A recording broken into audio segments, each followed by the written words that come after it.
Well, hello, everyone, and good morning or good afternoon, depending on what part of the country you are calling in from. My name is Ginger Bell, and I will be sharing with you the product features and benefits of the High Balance Xpanded, or what we're calling the Two-X HBX, which is the High Balance Xpanded program that is now available through Finance of America Wholesale. So a little bit about me. My name is Ginger Bell. I'm an education specialist. My company is Edu Marketing, and I've had the pleasure and privilege of working with Finance of America for, gosh, probably about the last 4 or 5 years, helping them to deliver their education to our wholesale third-party originator broker partners.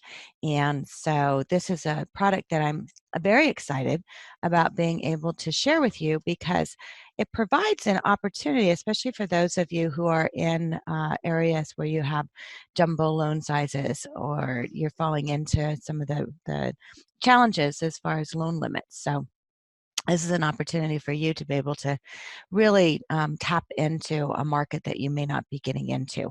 And that is with what we're calling HBX. And HBX is High Balance Expanded. And so it's a high balance alternative to a jumbo loan. And the great thing about this is there's no MI, so no mortgage insurance, and it allows a minimum loan amount of $1 over the conforming county limit. So I'm going to show you what that looks like in just a minute. It is a DU underwrite, and we're going to go through what that looks like. So how can HBX help your borrowers? First of all, it provides for higher loan amounts in counties that previously are limited to conforming loan limits. So it extends the county limits for borrowers that are not currently in a high balance area. It also avoids mortgage insurance, so it allows them to put less than 20% down and have no mortgage insurance. So it provides for higher loan amounts nationally, and then we know that. So with this, counties are no longer restricted to just conforming and jumbo. So if your borrower is in an area that does not offer high balance limits, or the area is not at the maximum county limit, then HBX can benefit your borrower by allowing them to borrow up to $726,525 for a one-unit property and $930,300 for a two-unit property. Also, rate and term as well as cash out refinancing is available with this product. So it allows you to avoid mortgage insurance, and this is for your LTVs up to 89.99% or greater than or equal to 80%. So no MI. So you don't need to worry about paying mortgage insurance when the borrowers have less than 20% equity. So HBX does not require any mortgage insurance.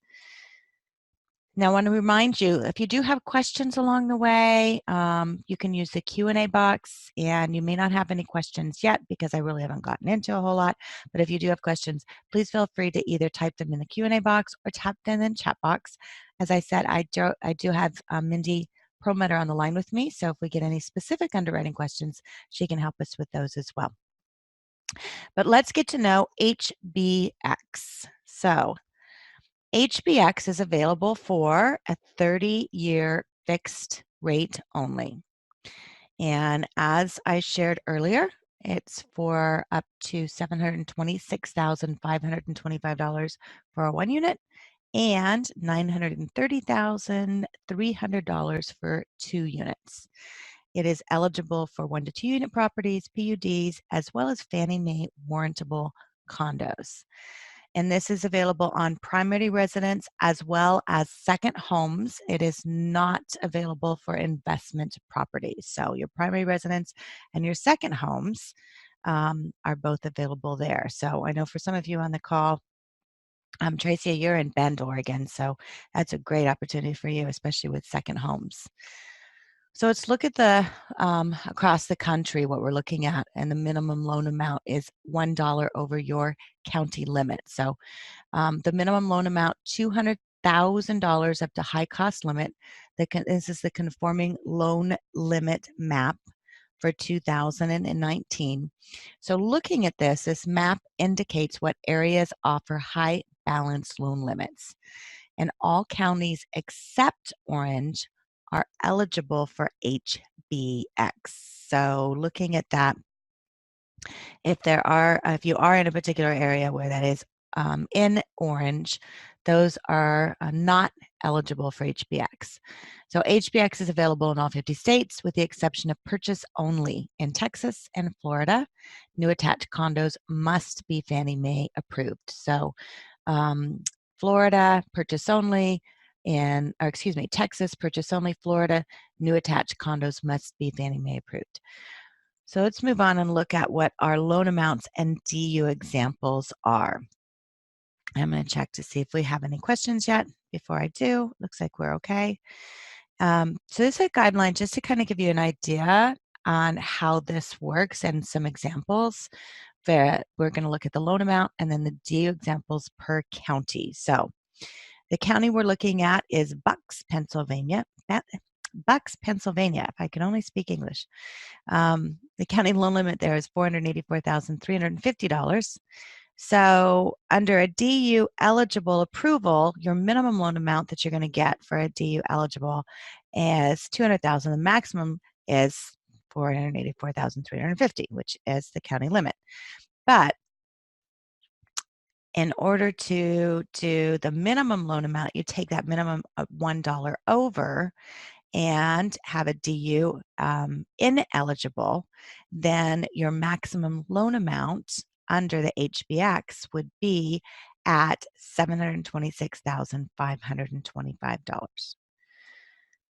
Looking at Sacramento, California, where the county limit is $552,000.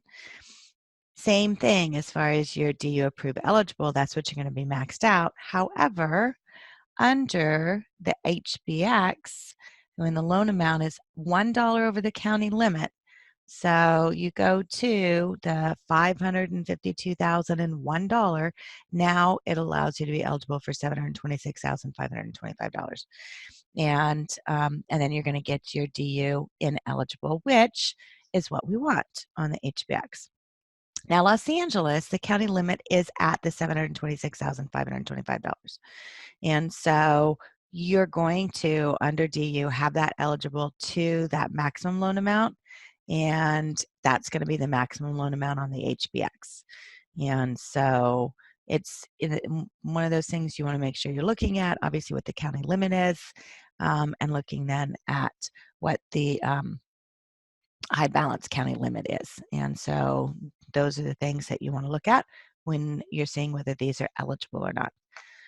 So let's look at our DU approve ineligible. And this is what we want in order for it to be HBX. So all HBX loans must be run through DU and they must receive an approve ineligible finding. So approve ineligible is only permitted for loan amounts exceeding that county limit. And the findings must reflect that. So you must have the approve ineligible, and it's only for loan amounts exceeding the county limit. A manual underwrite is not permitted. HPLM is not permitted, and all loans must be our QM, our qualified mortgage safe harbor.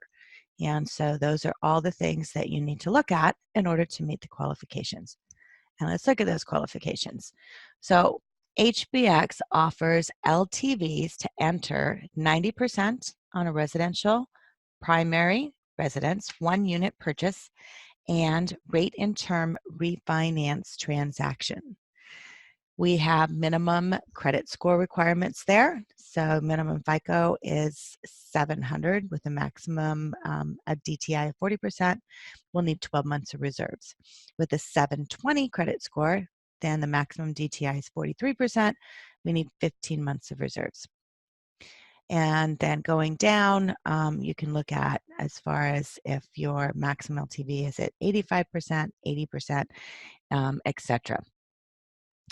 On a primary 2-unit purchase, 1 to 2 unit cash out and second home purchase and rate and term refinance, it's permitted to 80% LTV.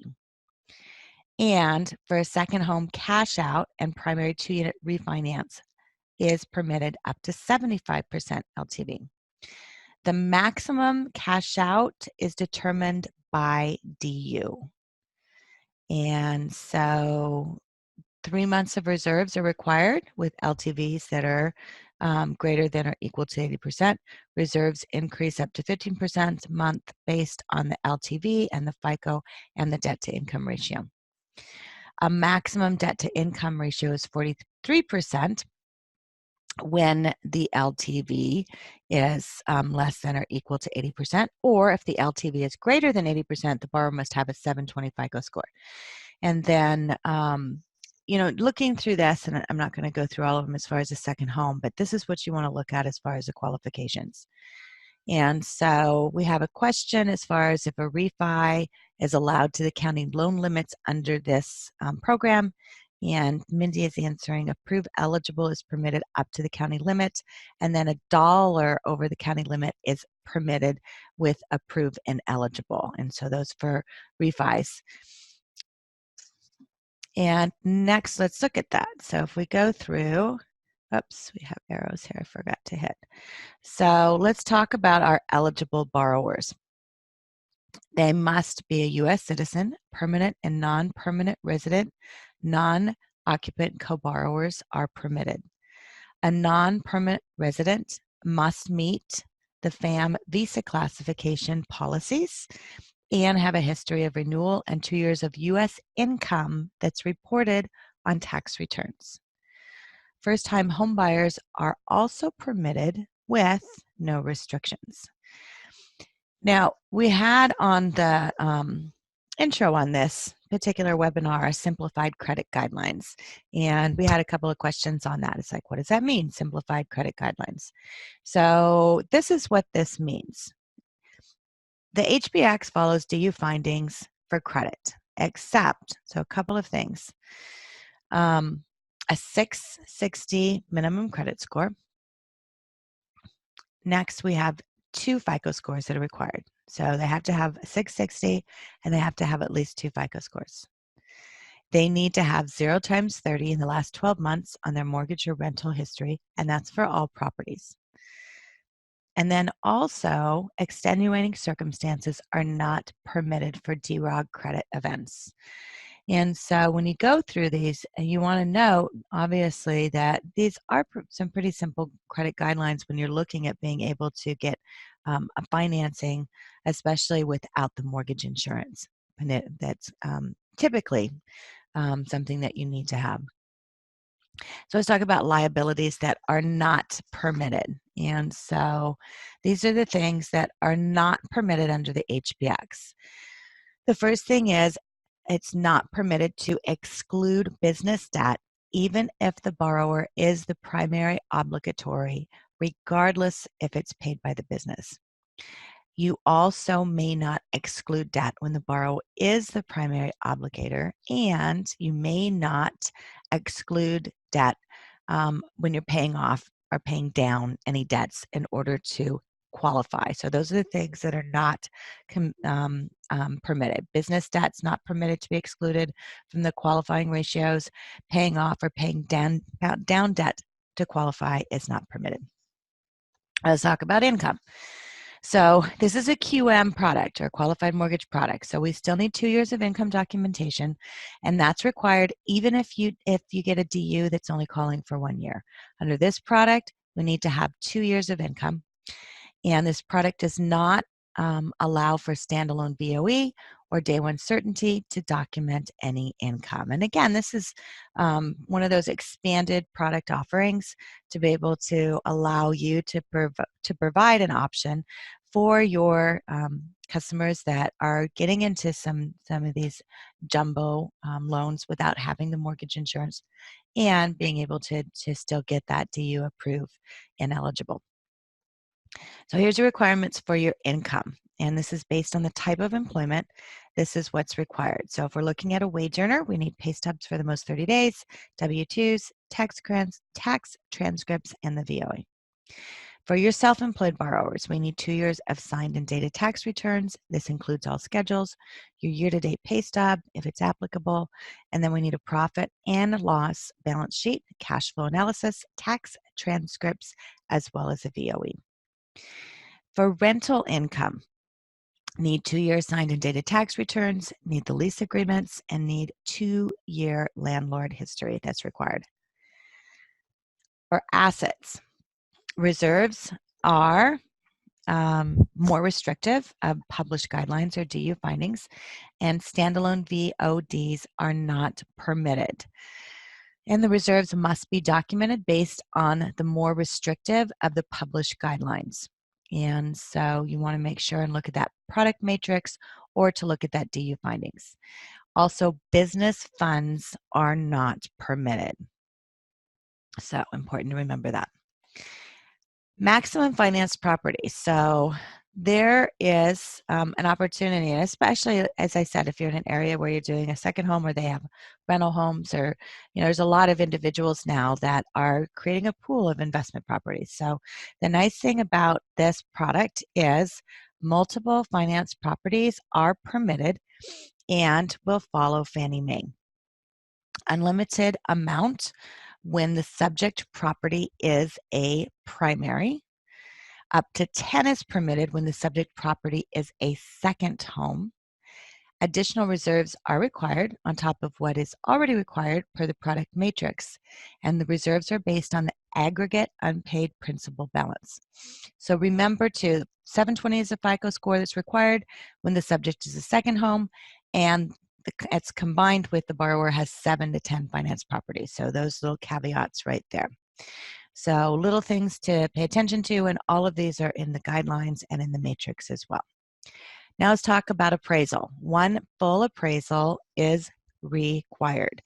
And since the loans are required to be run through DU, HBX is utilizing a collateral underwriter to determine if a CDA is required.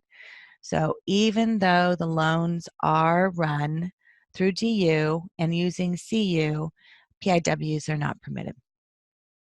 So full appraisal, the loans are going to be run through the collateral underwriter to determine if a CDA is required.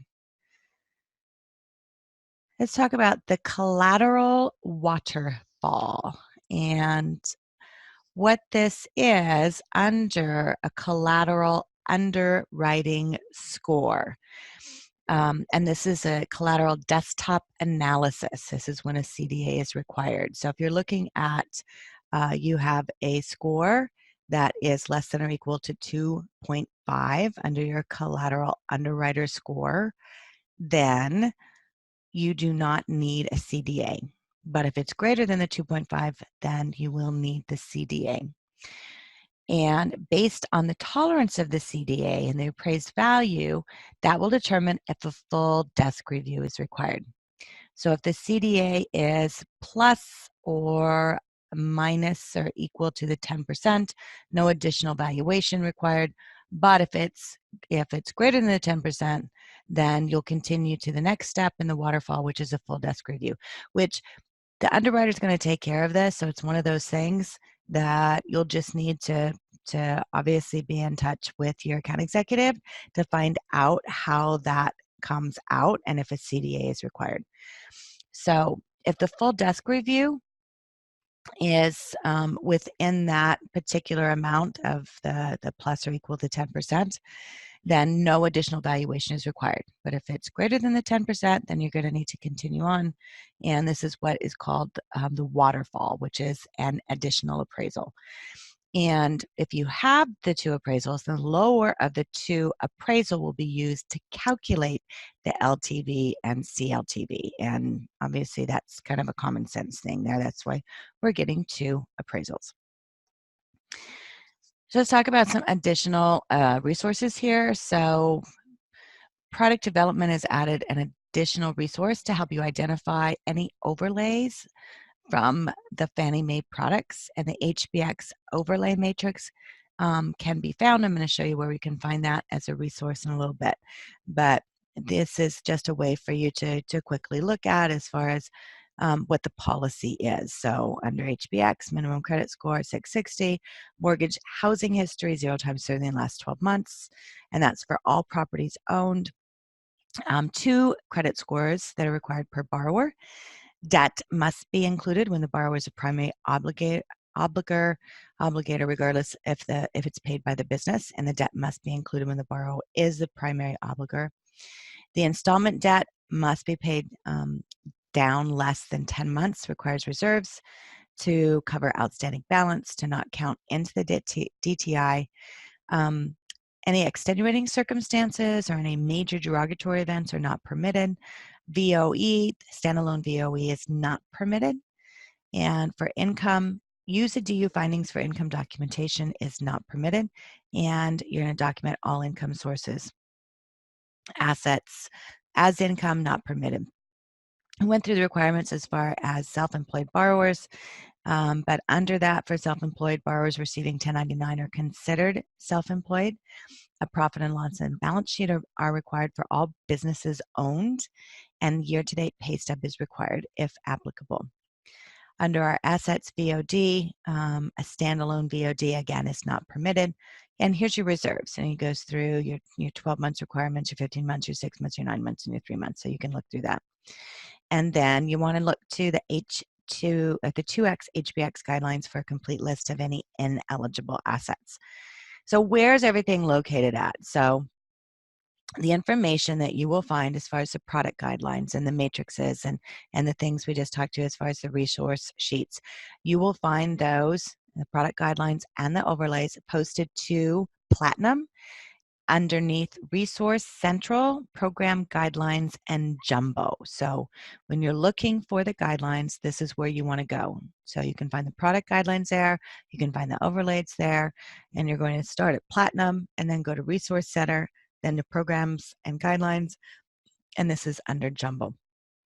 You will also find this on page 11 of the rate sheet. So that's where you can find that information. And of course, contact your FAM account executive to have any questions answered. So under our product guide, you'll find the product guidelines and overlays posted to Platinum. If you have any questions, contact your Finance of America account executive. And for marketing materials, I have a copy of a flyer that I have posted up in there. And you'll be able to access it. Let me post it up again. And let's look to questions now. Okay, so Mindy, we have a question here. Are the rates for this product available on Loan Sifter? Okay, the rates are available on Loan Sifter. You do have to scroll down, and I believe you have to select non-conforming right now. We are working with Loan Sifter to straighten that out and have it available under conforming. Okay, perfect. And then let's see, I think you answered the question we had on refis. Okay, I'm not seeing any other questions. And if you guys have questions, you can type them in the Q&A box, you can type them in the chat box, or you can also contact your FAM account executive and they can help to answer those questions as well.